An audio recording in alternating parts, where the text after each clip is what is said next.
Anda lihat di sini IHSG sejauh ini bergerak menguat 0,69% ke 8.940-an. Kemudian juga untuk top gainers di sini ada MSKY atau MSky, kemudian GWSA, ada Volk, DKHH, APLN.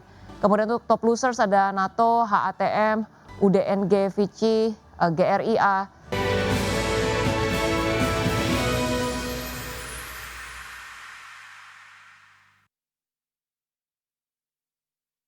Kembali melanjutkan Market Pass dengan segmen dialog, kita akan bergabung bersama dengan Bapak Praska Putrantio selaku CEO dari Advisor.id melalui line Zoom. Baik, selamat pagi Pak Praska, apa kabar? Ya, selamat pagi. Baik, terima kasih.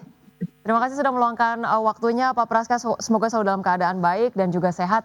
Baik, Pak Praska, kalau kita lihat kemarin IHSG sempat melemah sangat dalam ya Pak ya, walaupun akhirnya kemudian berhasil mengatasi pelemahan terlalu dalam, akhirnya ditutup turun 0,58% ke 8.800-an. Anda melihat sejauh ini pergerakan IHSG seperti apa? Padahal sebelumnya sempat menyentuh 9.000 ya Pak ya, tapi kemudian makin lama mulai agak menjauh nih. Review Anda seperti apa Pak Praska? Ya, baik. Pergerakan IHSG kemarin kalau kita lihat memang cukup fluktuasi sepanjang perdagangan ya. Jadi secara trend by trend ini masuk di sesi 2 itu indeks sempat anjlok kira-kira hampir ke level 8.700-an dan memang kalau saya lihat ya meskipun indeks kemarin tercatat net buy asing 250 miliar dan secara kumulatif kita masih tercatat net buy sekitar 2,7 triliunan di pasar reguler. Namun tampaknya kemarin itu lebih banyak terjadi profit taking di saham-saham barang baku seperti itu, dan juga ada saham-saham di sektor infrastruktur juga, dan khususnya mungkin menyasar pada konglomerasi tertentu seperti itu. Jadi di grupnya Prajuko Pangestu, jadi di saham brand, PTRO, kemudian CDIA, dan itu banyak terkoreksi lebih dari rata-rata lebih dari 5% seperti itu. Dan juga bisa dikatakan flash crash kemarin ya yang terjadi di memasuki sesi kedua itu saya lihat secara grafis menyerupai koreksi di saham PTRO ya. Jadi saham PTRO ini kan sempat anjlok di sesi perdagangan sesi kedua, dan memang itu pergerakannya juga inline dengan pergerakan IHSG seperti itu.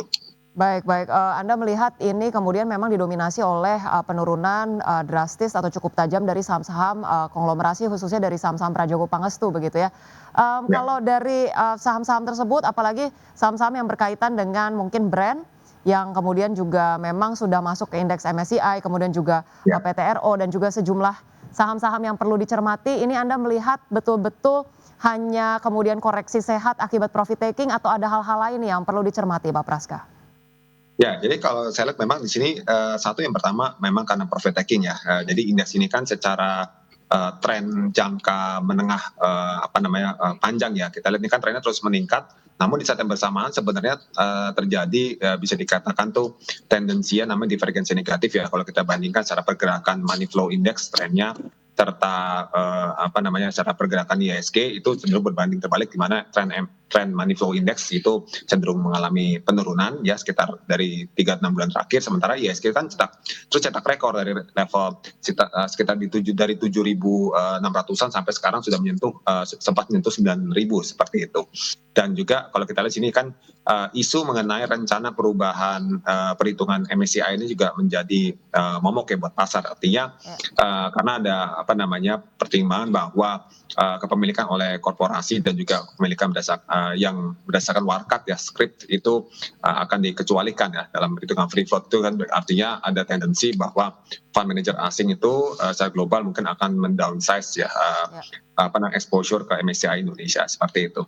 Baik, selain daripada aksi profit taking juga perhitungan MSCI ke depannya ini diperkirakan apakah kemudian masih membuat saham-saham konglomerasi Prajogo Pangestu akan masih mengalami koreksi selama sampai dengan akhir pekan ini, atau proyeksi Anda seperti apa nih Pak Praska? Ya, jadi memang secara tren efek ke depannya ya untuk saham-saham dari Prajogo Pangestu juga kita bicara mungkin konglomerasi yang lain dan juga bahkan big caps yang lain ya, karena kan kita bicara big caps itu kan cenderung dimiliki oleh investor institusi baik lokal maupun asing. Nah, hal seperti ini yang menjadi antisipasi pasar nih, tidak cuma pada saham-saham perbankan yang mungkin sudah mengalami tekanan duluan ya, tapi mungkin saham-saham big caps lainnya seperti Telkom, mungkin Astra, dan juga saham-saham konglomerasi lainnya yang sempat memang sudah masuk di MSCI. Di samping memang kewajiban meningkatkan free float, tapi free floatnya itu kan harus ada syarat tertentu ya kemungkinannya. Nah ini memang bisa menjadi tekanan lanjutan, tapi secara besaran mungkin tidak terlalu signifikan ya, bertahap. Contoh misalnya Brent ya, mungkin secara teknikal ya akan menguji support lanjutan di level 8.500-an yang mungkin sudah tersentuh sebelumnya, kira-kira seperti itu. Baik, baik. Kalau kita terkonsentrasi dulu ke saham-saham konglomerasi tadi, Pak Praska, apakah itu saham mungkin konglomerasi Prajogo Pangestu atau mungkin dari grup Hapsoro, Anda melihat ini masih akan koreksi terus-menerus dalam beberapa pekan ke depan atau kemudian ini mulai menjadi valuasi yang cukup menarik nih Pak Praska? Ya, jadi kalau secara dampaknya ya, memang kalau kita lihat saham-saham dari konglomerasi, terutama di sektor migas dan logam mineral ya, dan juga sektor energi terbarukan, mungkin fokusnya di salah satunya di konglomerasi di Prajogo Pangestu. Ini memang cenderung kalau saya lihat tuh saham-sahamnya sudah mengalami sudah setelah mencapai rekor tertinggi ya. Contoh kita bicara Ratu, kemudian TPI, ya ini cenderung sebenarnya sudah bergerak dalam tren koreksi jangka pendek menengah seperti itu. Secara pergerakan moving average itu sudah tren 20 di bawah 50 hari secara moving average, artinya secara jangka pendek menengah sudah mengalami penurunan. Namun untuk saham-saham grup Hapsoro mungkin bisa dikatakan baru mengalami koreksi setelah mencapai level tertinggi juga seperti itu. Nah ini yang menurut saya hal-hal yang menjadi efek dari profit taking investor setelah saham-saham yang saya katakan berkaitan dengan migas, logam itu mencapai new time high seperti itu. Baik, baik, itu dia review dari Pak Praska terkait dengan saham-saham konglomerasi. Mungkin kita bergeser sedikit ke sentimen geopolitik, Pak Praska, terkait dengan konstelasi antara Amerika Serikat dan juga Venezuela. Anda melihat ini masih kemudian cukup memiliki efek yang cukup berarti kah untuk IHSG, Pak? Ya, jadi sebenarnya untuk efek kemarin ya, dikatakan sentimen geopolitik baru ya antara Amerika dengan Venezuela ya, ini tentu saja efek ada, namun masih saya lihat tuh sementara. Kenapa? Karena fokusnya pada bagaimana efek kepada pergerakan harga minyak mentah seperti itu. Jika harga minyak mentah kembali memanas ya karena perseteruan tersebut, tambah lagi juga kisruh di Iran ya kan, ini juga tentu menjadi katakan sorotan pasar, bagaimana stabilitas politik dunia yang pengaruh ekonomi yang bisa berdampak pada market secara keseluruhan, tidak cuma pada Indonesia seperti itu. Nah, untuk saat ini dampaknya menurut saya masih minor, karena selain itu kan ekspor dari Venezuela juga masih kecil ya. Hanya saja memang motif dari Amerika Serikat masuk kepada Venezuela yang diduga mungkin ingin mengambil alih pengelolaan minyak itu belum memiliki dampak signifikan kepada market seperti itu. Baik, baik.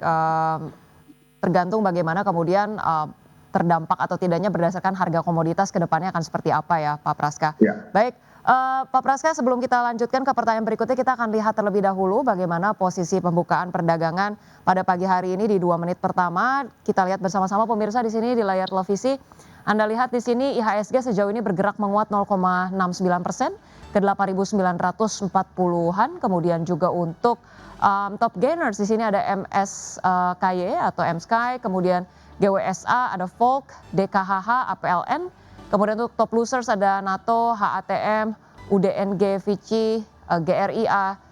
Dari sektoral di sini penguatan masih dipimpin oleh basic industry, cyclical energy, perbankan. Kemudian untuk sektor yang melemah di sini ada transportasi. Baik. Kemudian kita juga akan melihat bagaimana pembukaan perdagangan bursa Asia pada pagi hari ini, pemirsa, di mana Nikkei sejauh ini menguat 3,2%, kemudian STI menguat 0,33%, Kospi menguat 0,96% dan Hang Seng menguat 1,3%.